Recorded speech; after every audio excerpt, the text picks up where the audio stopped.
Hello, everyone, and welcome to episode number 58 of Relating to DevSecOps, where we explore the development, security, and operational issues of today so that we can solve real-world problems for people that face them. I'm your host, Ken Toller, and I'm joined again by Mike McCabe, my wonderful co-host. Now I get to dog on your shirt, man. Oxford businessman coming in with the This is the the J collar. Crew special. The J. $29.99. Yeah, the fintech wardrobe. All Yes. you need is one Patagonia vest, and you are ready. Patagonia to rock and vests. Patagonia vests very relevant to this conversation, I think. roll. Yeah, I think so.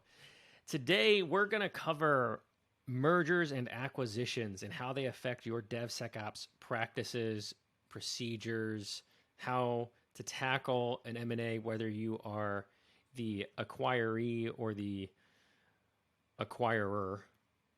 I think that it's a very relevant and interesting challenge that that businesses and security teams especially face. And I think that as we've talked through a couple of our experiences, we've seen this affect people in different ways.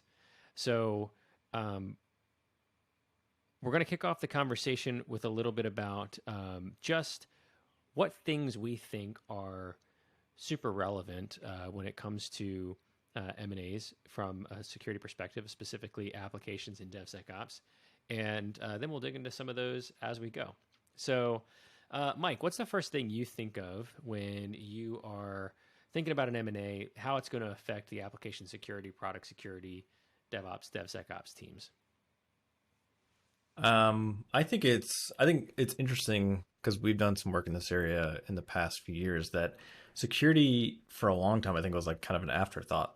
They might have been like, do you have policies? Do you have some kind of documentation? Do you have some risk program? And now it's like, do you have an AppSec program? Do you have evidence of pen tests? What do things look like? How many known vulnerabilities do you have?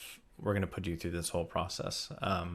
So I think for people both being acquired or doing an acquisition, the technical security review that's been kind of brought in, it's definitely a good thing. I think you're going to see if you're an acquiree, people ask way more in-depth questions than you might assume would be asked. And if you're an acquirer, you should definitely be asking these questions, understanding, are you buying a company that has an active breach going on? Are you not just buying IP and people and all the things that are part of the company, but you're buying, an intruder who's sitting on your network? Yeah, agreed.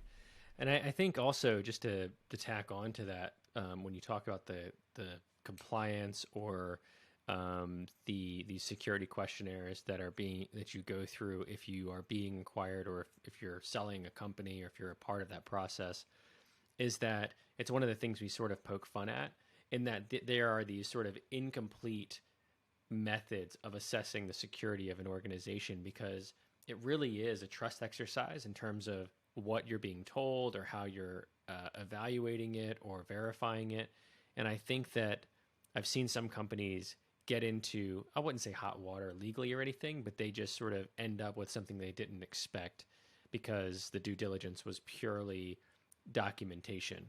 So it's as an acquirer, if you're looking at this, I think that there are some exercises that you can go through beyond what the sort of the legal team or the compliance team is asking, to help to figure out whether this organization is sort of doing what they say that they're doing.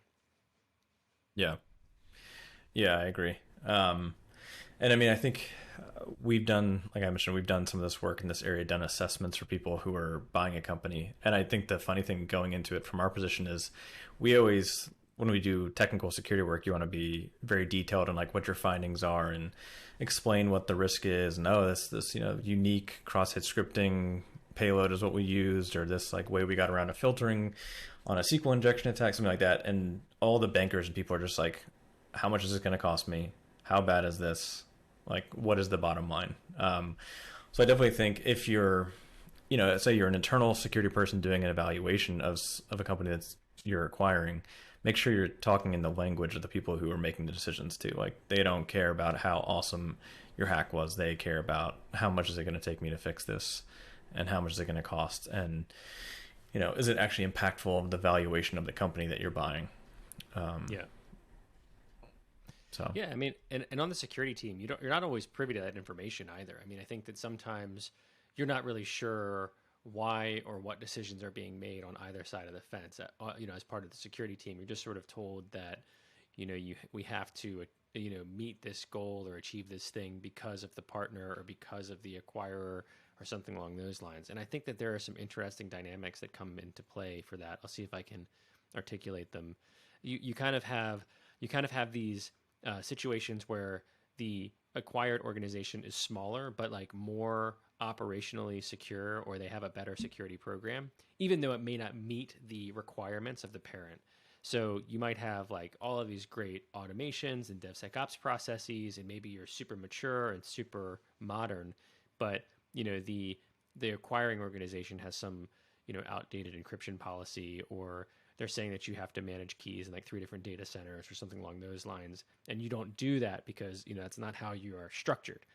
Or maybe you're using all of these fancy automations or whatever with GitHub, or you've got your CI/CD pipeline like locked down, but the acquiring organization wants to pull you into their tool set, and they're not willing to allow you to do these things. So you sort of have to figure out how to replicate those things. On the flip side, I think that as a security team, as the acquiree, where you're less mature, it's almost easier. You can kind of plug into these more modern processes, and it's really a culture change for folks that are coming into it. Like maybe they're not used to doing this stuff, so that's the lift.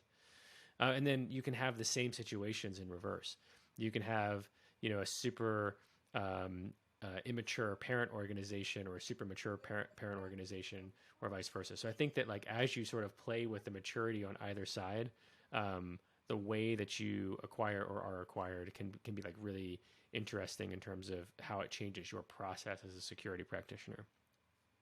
yeah, I've seen some examples where a larger company buys a smaller, more agile company, and the agile company actually does do DevSecOps. They have tools built into the pipeline, quick iteration, feedback to developers. They fix stuff, and they get purchased by a company that's like, we run Nessus once a quarter, you fix everything, and then we move on. It's like, God, you're dragging a company who it's not because they have some huge security team, but they're smart, they're doing things the right way, and like the acquiring company is just dragging them back to the stone age of how you do security. So it's funny how that happens sometimes, but it's definitely from a DevOps and a DevSecOps perspective. Like if you have a complete mismatch in tool sets and process, if one is doing DevOps and one is just doing, releases and quarterly releases or waterfall, something like that, it's definitely hard to integrate those things. And hopefully if the acquired company is more mature, that can influence the acquiring company.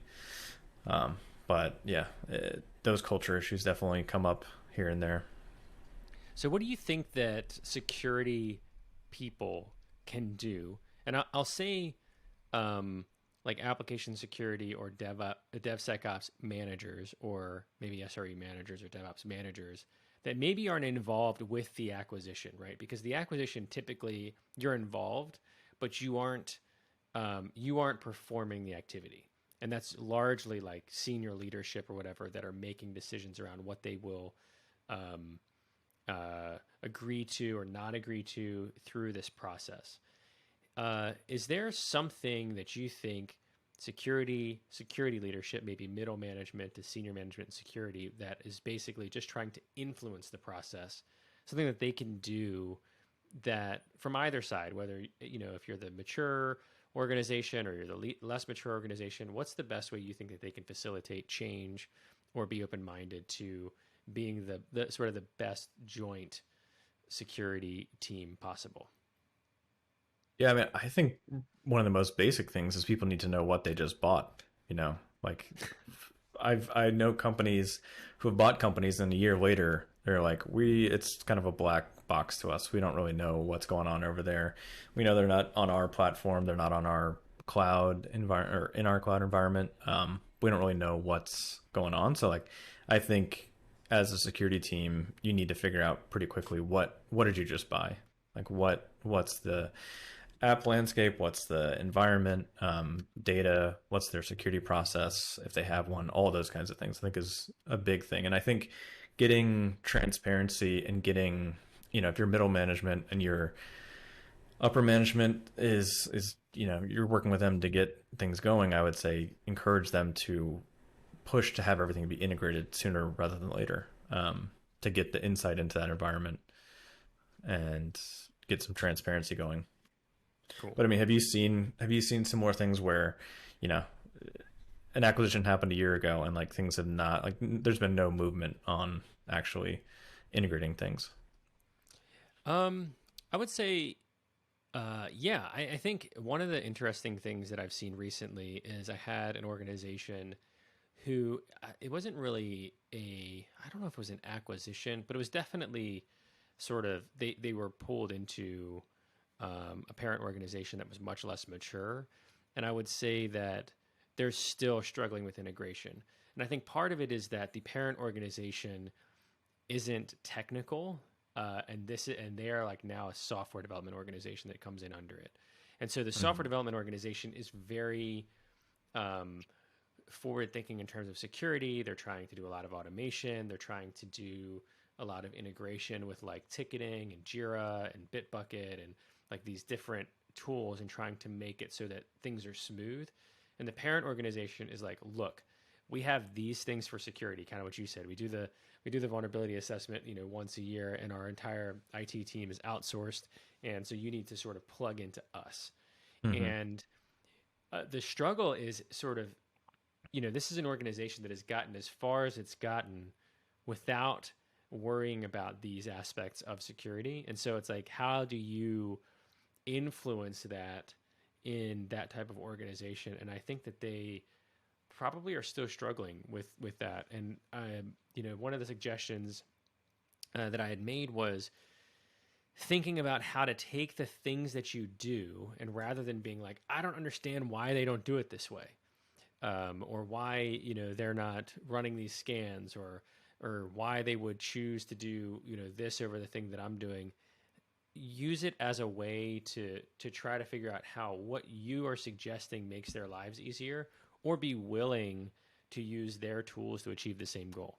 So if you've achieved something in GitHub as an example, and you feel like that's the best tool to use, and like you've gotten it all stood up and blah blah blah blah blah, make an effort to kind of do that in their tool. So if they're using Jenkins, maybe you try to perform those same automations so that you can get them familiar with the process of it happening and show that success, rather than fighting them on Jenkins versus GitHub.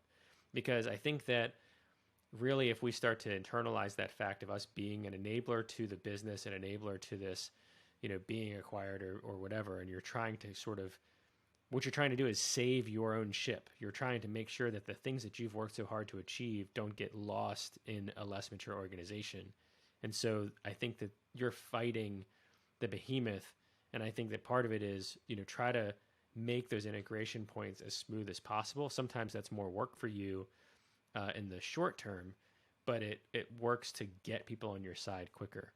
So I think that's what I think we're working on.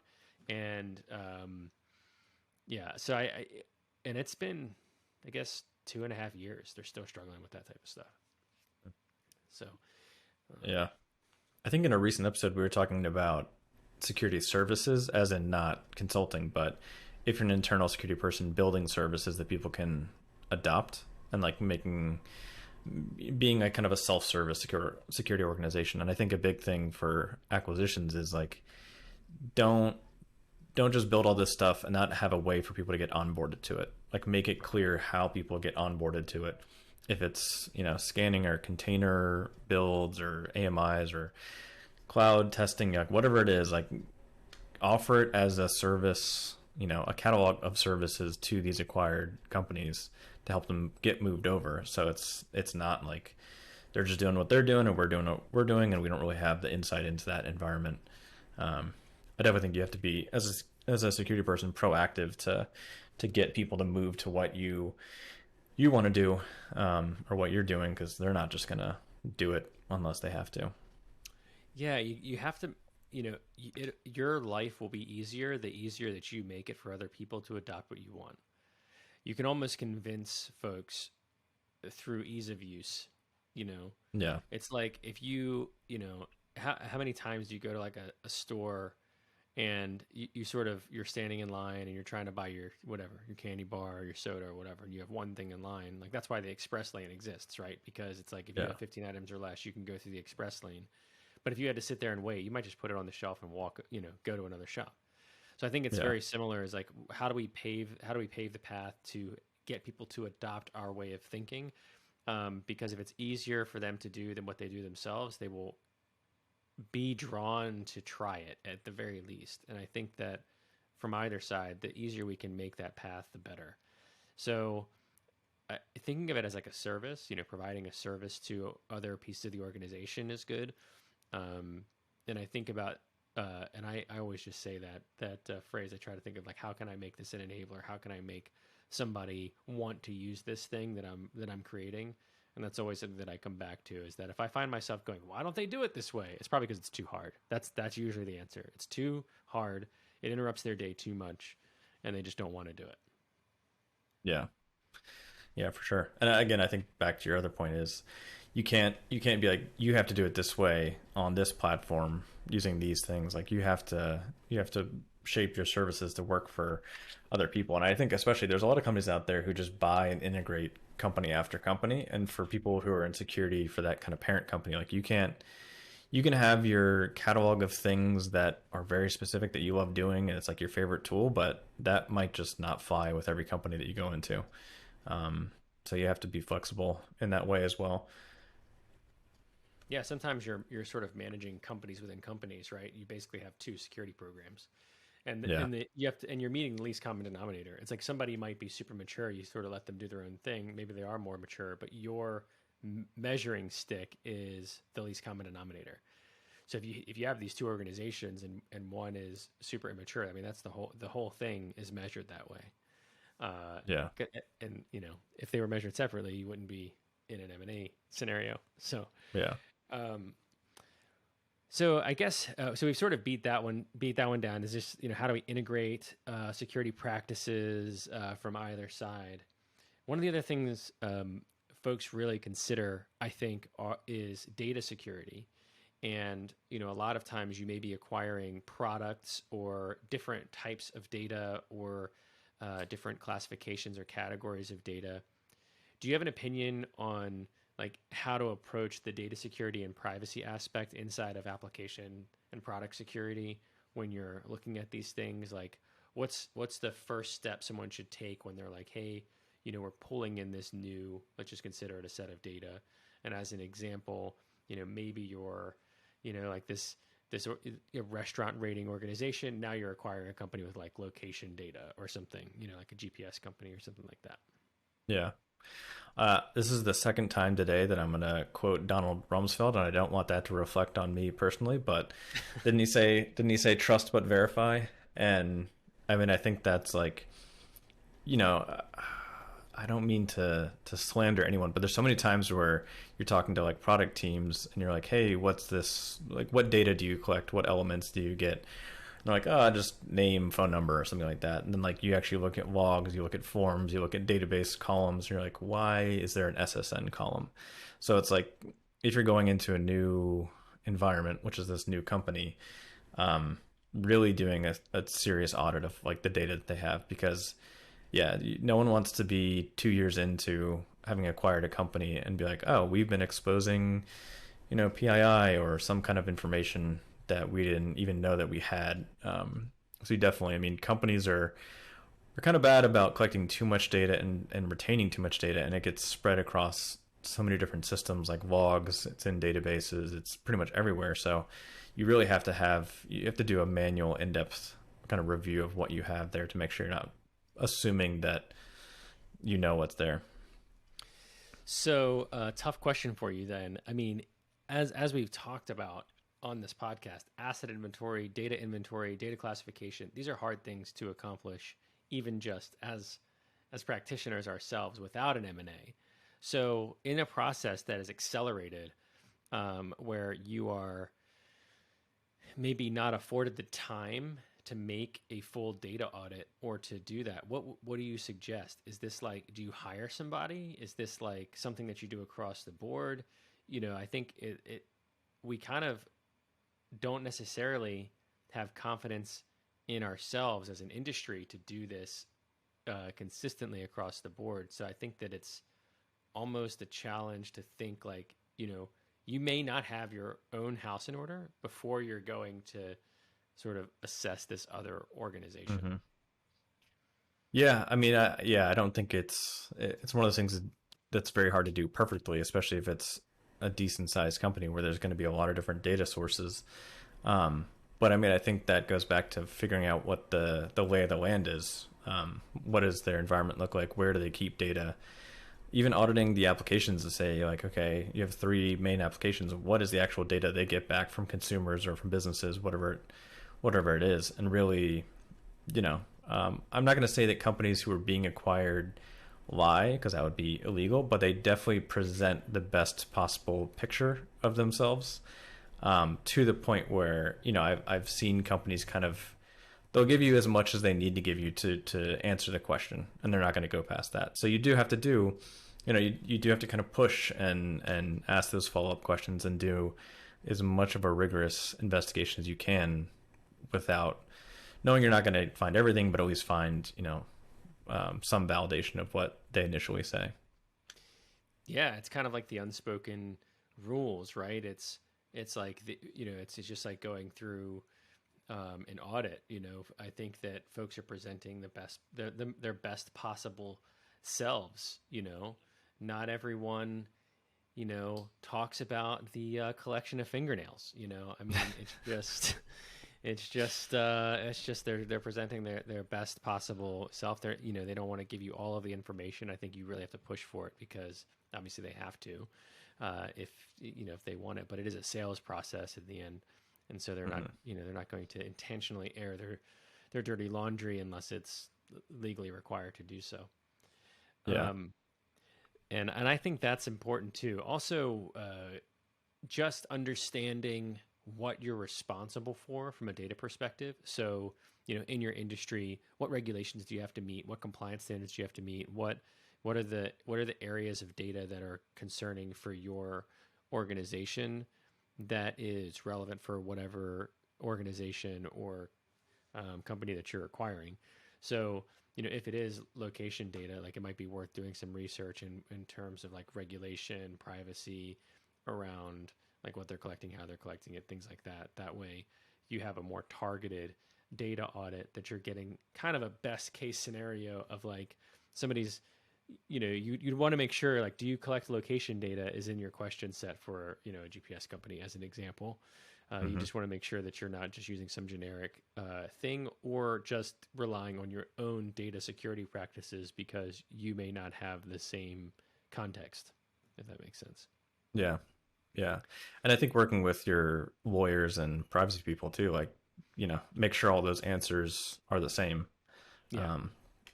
They might ask the same questions and get different answers. So you want to make sure that you're all getting the same answers, all kind of comparing notes.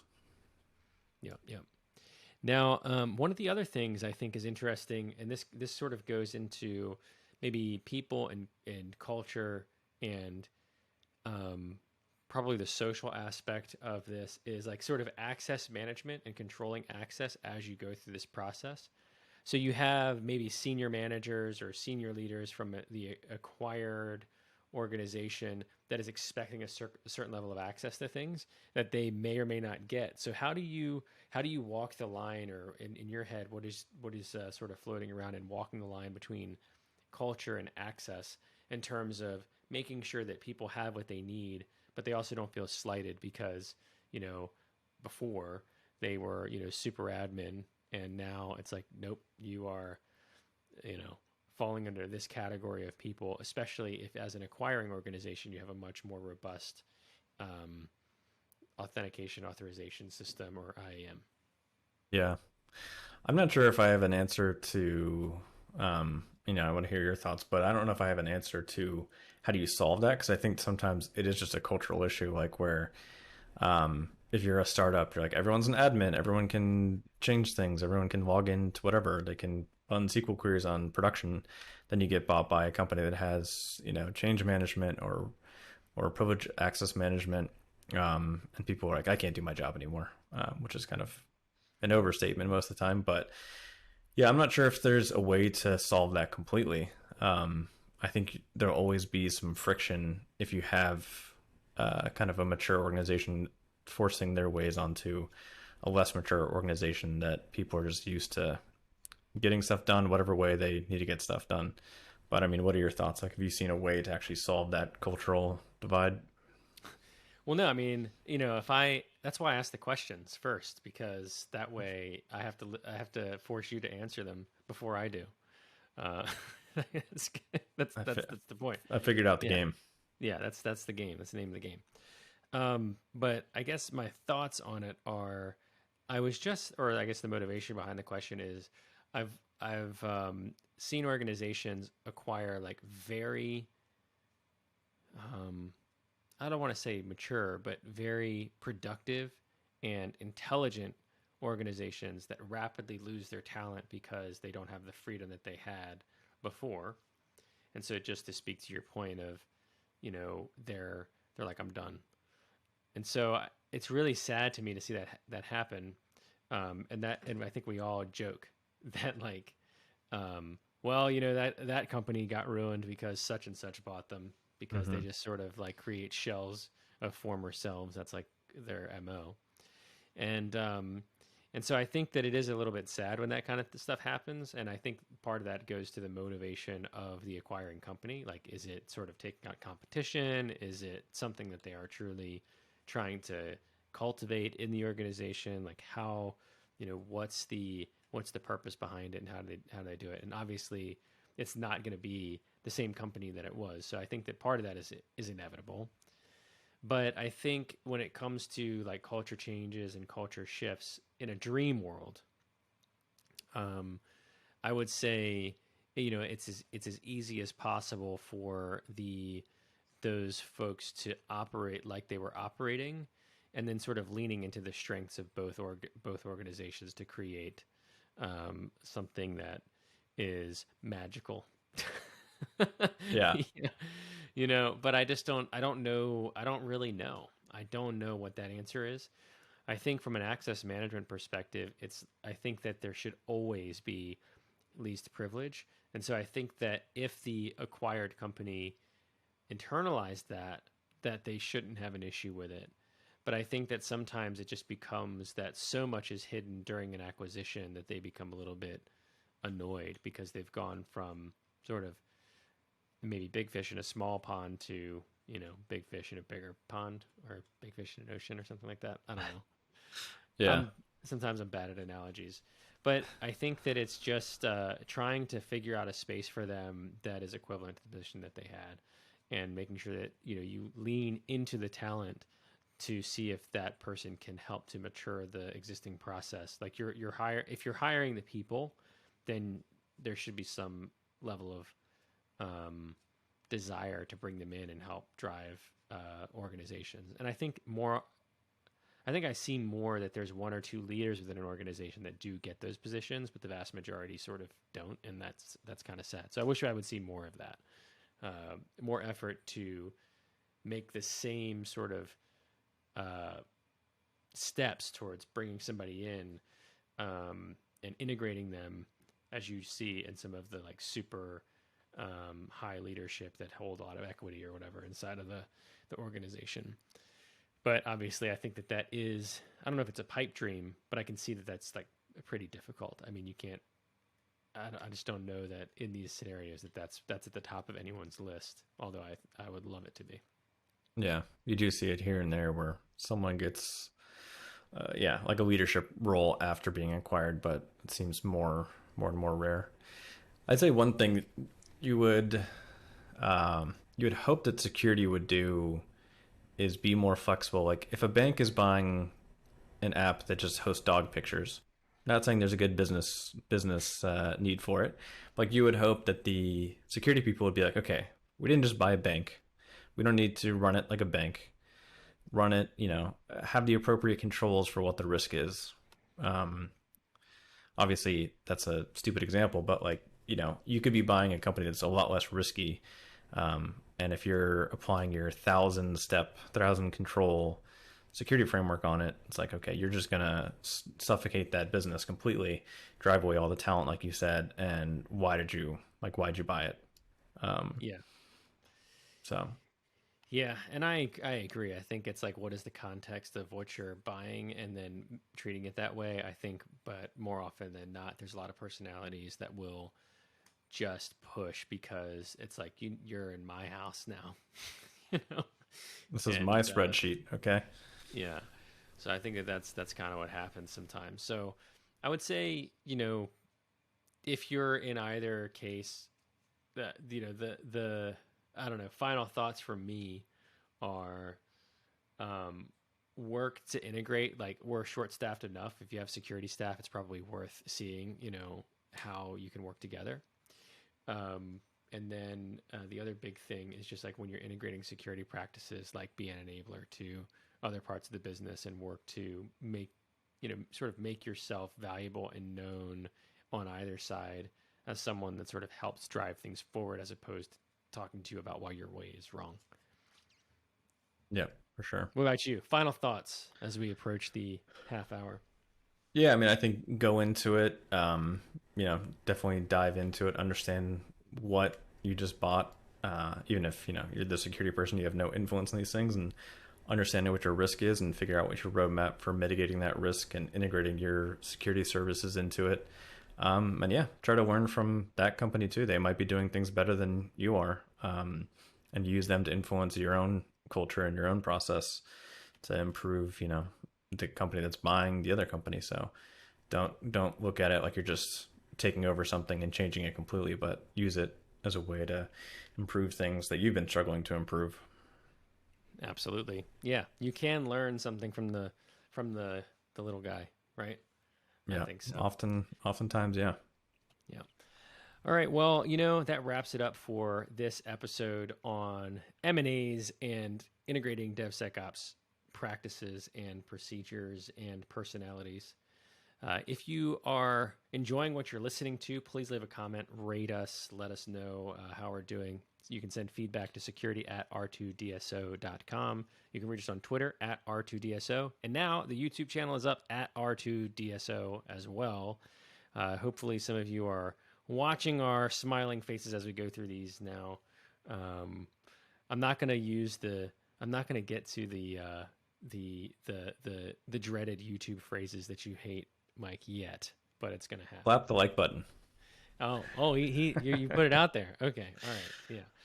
Yeah. All right. Well, that's it. That wraps it up for us. Thank you for listening, and we'll see you next time.